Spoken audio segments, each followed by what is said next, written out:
आप सभी भगवत प्रेमियों को मेरा कोटि कोटि प्रणाम।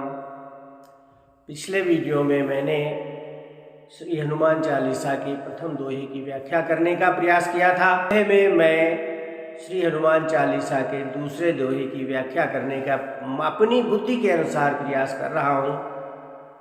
और दूसरा दोहा है, बुद्धिहीन तनु जानिके सुमिरऊं पवन कुमार, बल बुद्धि विद्या देहु मुहि हरहु कलेश विकार। इसका सीधा साधा अर्थ है, तुलसीदास जी हनुमान जी से कहते हैं कि मेरा शरीर बुद्धिहीन है, इसलिए हे पवन कुमार मैं आपका स्मरण कर रहा हूँ। आप हमें बल, बुद्धि और विद्या ये तीन चीजें प्रदान करो और मेरे शरीर के जो कलेश और विकार हैं आप उनको दूर करो। तुलसीदास जी कहते हैं कि ये शरीर जो है वो तमोगुण से संपन्न है, तमोगुण से युक्त है, इसलिए भगवत भक्ति में हमारी बुद्धि लगती ही नहीं है। और हे पवन कुमार, ये हनुमान जी आप बुद्धिमताम वरिष्ठम हैं, बुद्धिमान व्यक्तियों में आप श्रेष्ठ हैं, इसलिए आप हमें थोड़ी सी बुद्धि प्रदान कर दीजिए और बुद्धि भी सद्बुद्धि प्रदान कर दीजिए, क्योंकि हर व्यक्ति के शरीर में दो तरह की बुद्धि विराजमान रहती है, सद्बुद्धि और दुर्बुद्धि। सुमति कुमति सबके उर राही। फील्डिंग ने अपने नाटक, अपने ड्रामा डॉक्टर फास्टस में यही कहा है कि हर व्यक्ति के कंधों पर दो तरह के एंजल विराजमान रहते हैं, गुड एंजल और बैड एंजल। गुड एंजल हमसे अच्छे कार्य कराता है और बैड एंजल हमसे बुरे कार्य कराता है। अब तुलसीदास जी को ये कैसे पता लगा कि हनुमान जी बुद्धिमताम वरिष्ठम हैं? हनुमान जी जब समुद्र पार करके लंका में सीता माता की खोज करने के लिए जा रहे थे, तो रास्ते में उनकी जो बाधाएं आईं, उन सभी बाधाओं को उन्होंने बड़ी बुद्धिमत्ता पूर्वक ढंग से पार किया। पहले सबसे उनको मिली सुरसा। सुरसा नाम यहिन कै माता, पठई न्याय कही ते ही बाता। और सुरसा से बड़ी बुद्धिमत्ता पूर्वक ढंग से निपटकर, यानी उसके मुंह में सूक्ष्म रूप धर के बाहर आ गए। और माँ गई विदाता ही सुरनावा, मोहि सुरन जेहि लाग पठावा, बुद्धि बल मरम तोर मैं पावा। राम काज सब करिहु तुम बल बुद्धि निधान। सुरसा कहती है कि तुम बल और बुद्धि के भंडार हो। इसी तरह और आगे बढ़ते हैं तो उनको एक दूसरी राक्षसी मिलती है समुद्र में, नाम है सिंहिका, राहु की माता जी। और सिंहिका में गुण था कि वो परछाई पकड़ लेती थी। जीव जंतु जे गगन उड़ाही, जल बिलो की तिन कै परछाई, गाई छाह सक सोन उड़ाई, यही विधि सदा गगन चर खाई। और जैसे हनुमान जी आसमान में उड़ के जा रहे थे, सिंहिका ने हनुमान जी के साथ भी वही छल किया, सोई छल वही छल किया। और हनुमान जी ने ताहि मारि मारुत सुत वीरा, पारिधि पार गयो मति धीरा। सिंहिका को हनन किया, मार के आगे गए। आगे बढ़े तो तीसरी राक्षसी मिलती है जिसका नाम है लंकिनी। नाम लंकिनी एक निश्चरी, सो कह चल सि मोहि निंदरी। यहाँ पर हनुमान जी ने बड़ी बुद्धिमत्ता पूर्वक ढंग से उसको एक मुष्टिका का प्रहार किया। मुठिका मारता ही, एक मुठिका मारी और आगे। तो इस तरह हनुमान जी को, तुलसीदास जी को पता लग गया कि हनुमान जी बुद्धिमताम वरिष्ठम है। और यही नहीं, भगवान राम स्वयं हनुमान जी की बुद्धि की प्रशंसा करते हैं और कहते हैं कि तेजो धृति यशोदाक्षम सामर्थ्यम विनयो नया, पौरुषम विक्रमो बुद्धि यस्मिन्नेतानि नित्यदा। बुद्धिमताम वरिष्ठम, ऐसे हनुमान जी, तुलसीदास जी हनुमान जी से कहते हैं कि हे बुद्धिमताम वरिष्ठम, आप हमें बुद्धि प्रदान कीजिए। और अगर केवल बुद्धि ही हो और बल नहीं है शरीर में कोई काम करने का, तो बुद्धि से भगवान की सेवा भी नहीं की जा सकती है। तो वो कहते हैं कि आप हमें बल भी प्रदान कीजिए, आप अतुलित बल धामम हैं। और कोई चीज़ उसी से मांगी जा सकती है जिसके पास पर्याप्त मात्रा में हो, और हनुमान जी के पास बल पर्याप्त मात्रा में। अतुलित बल अतुलित प्रभुताई, अतुलित बल है और अतुलित प्रभुताई है। तो वाल्मीकि रामायण के उत्तरकांड में भगवान राम अगस्त्य जी से स्वयं कहते हैं कि हनुमान जी में अतुलित बल है। अतुलम बल में तदैव बालिनो रावणस्य चा, ना त्वेताभ्याम हनुमताम समम त्वेति मतिर्ममः। हमारा मत है कि इन दोनों में, यानी बाली में और रावण में यद्यपि अतुलित बल था, फिर भी जो बल किसमें है, हनुमान जी में है, वो बल इन दोनों में नहीं है। और इसीलिए रावण, कुंभकर्ण और मेघनाद भी हनुमान जी के बल की प्रशंसा करते हैं। देखिए, रावण और हनुमान के बीच में जब युद्ध हुआ तो हनुमान जी ने रावण को एक मुष्टिक प्रहार किया। मुठिका एक ताहि कपि मारा, करेऊ शैल जनु वज्र प्रहारा। रावण से जमीन पर ऐसे बिखर गया जैसे वज्र के प्रहार से पर्वत गिर पड़ा। और यही नहीं, फिर हनुमान जी के बल की प्रशंसा करने लगा। कहता है, मूर्छा गई बहोरी सो जागा, कपि बल विपुल सराहन लागा। हनुमान जी के विपुल बल की प्रशंसा करने लगा। हाँ, है कपि एक महाबलशाली, राम की सेना में एक कपि महाबलशाली है। तो ऐसे अतुलित बल के धाम ये हनुमान जी, आप हमें थोड़ी सी बल प्रदान कर दीजिए जिससे मैं श्री राम की यशोगाथा करने में समर्थ हो सकूं। अब किसी के पास बल भी हो और बुद्धि भी हो, लेकिन अगर विद्या नहीं है तो वो कैसे कह सकेगा, किसी चीज का वर्णन कैसे कर सकेगा। तो हनुमान जी से विद्या का भी दान मांग रहे हैं तुलसीदास जी। तुलसीदास जी कहते हैं कि हनुमान जी बहुत ज्ञानी हैं। राम रहस्योपनिषद में एक उल्लेख आता है कि योगियों और ज्ञानियों में सर्वश्रेष्ठ है सनकादिक ऋषि। और सनकादिक ऋषि भी हनुमान जी से ये पूछते हैं कि हे महाबाहो, चारों वेदों, 6 शास्त्रों, 18 पुराणों, 18 स्मृतियों और सभी विद्याओं का तत्व क्या है? क्यों? क्योंकि आपको ये सभी विद्याएं प्राप्त हैं, आपको इन सभी विद्याओं का ज्ञान है। वायुपुत्र महाबाहो किम तत्त्वं ब्रह्मवादिनां, पुराणे ष्टादशसु स्मृत्वा अष्टादशस्वपि।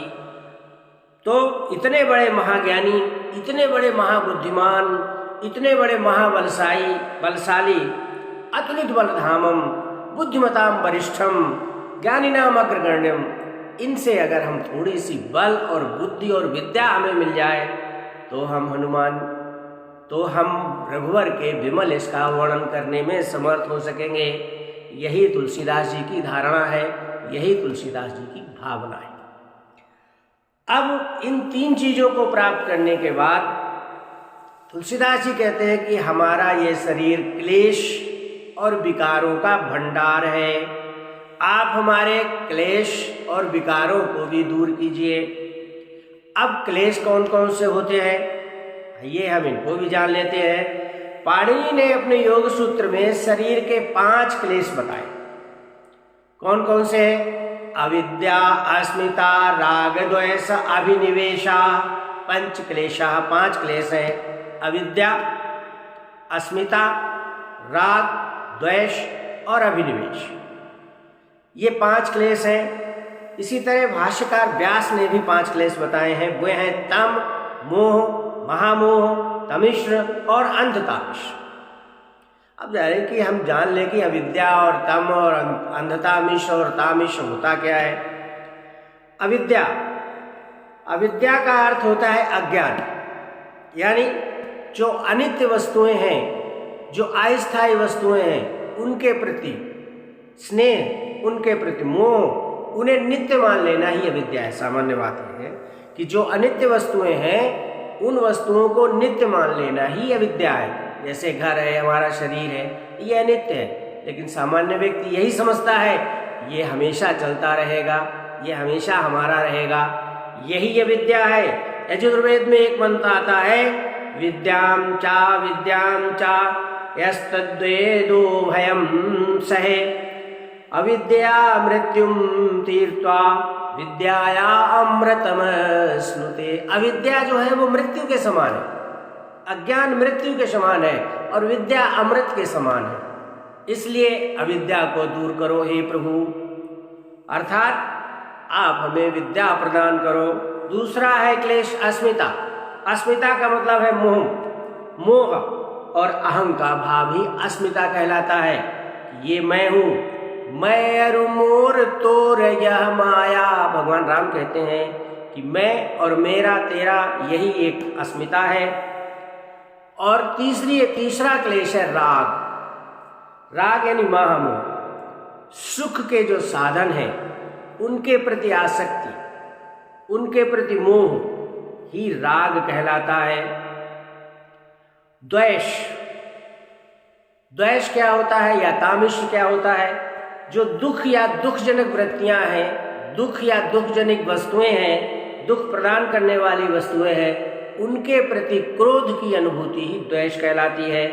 और अभिनिवेश या अंधतामिश मृत्यु का भय और जीवन के जिंदा रहने की जो लालसा है, जीवन से चिपके रहने की जो लालसा है, वही अभिनिवेश है। और तुलसीदास जी हनुमान जी से कहते हैं कि हे हनुमान जी, आप हमारे शरीर के इन 5 क्लेशों को दूर कर दीजिए।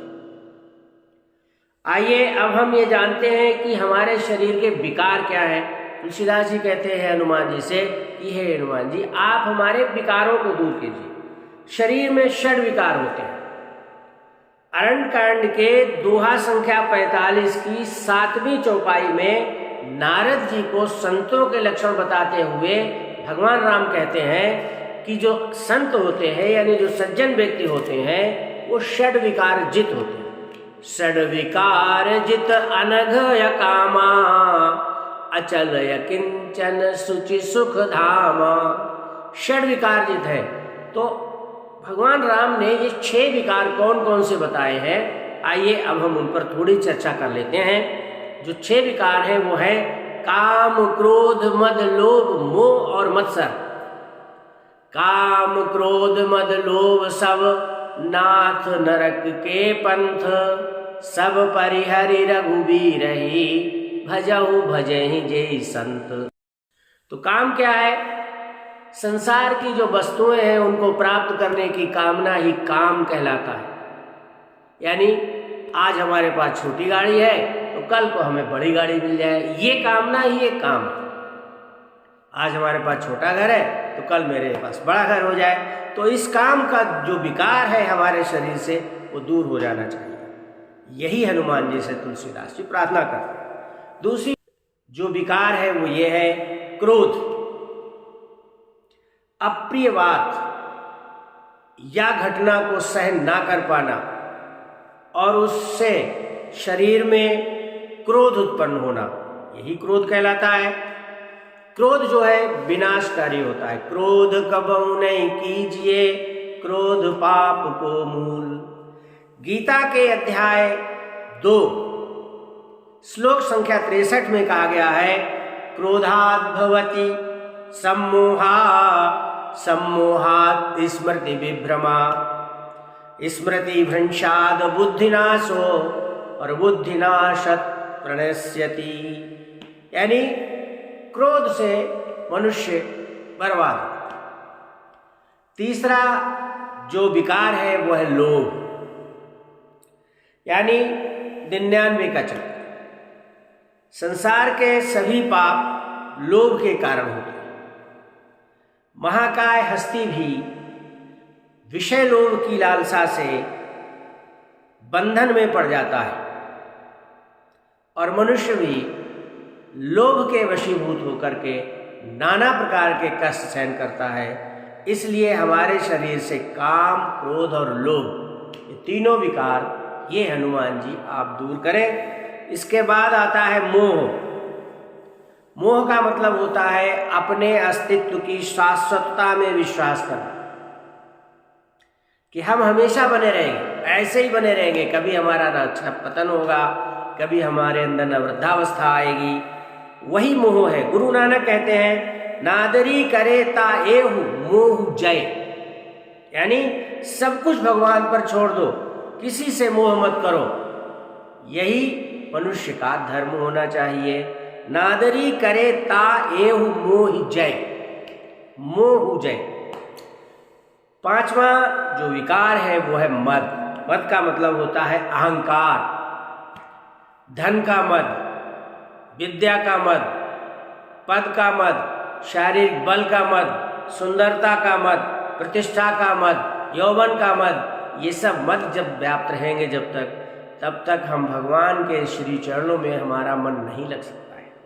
इसलिए तुलसीदास जी कहते हैं आप हमारे शरीर में जो विकार मन का, मद का भरा हुआ है, उसको भी दूर कर दीजिए। और अंत में छठा है मत्सर। मत्सर का मतलब होता है ईर्ष्या, यानी दूसरों के सुख को देखकर मन में जो ईर्ष्या उत्पन्न होती है वही है मत्सर। और इसलिए हे प्रभु आप हमारे शरीर के अंदर से इन सभी विकारों को दूर कर दीजिए। गीता के अध्याय 16 के श्लोक संख्या 21 में कहा गया है त्रिविधम नरकस्येदं द्वारम, ये 3 नरक के द्वार है। नाशनमात्मना, और अपने का नाश करने वाले हैं। वो नरक के 3 द्वार क्या है? काम, क्रोधस तथा लोभस तस्मादेतस त्रयम वित्यजेत।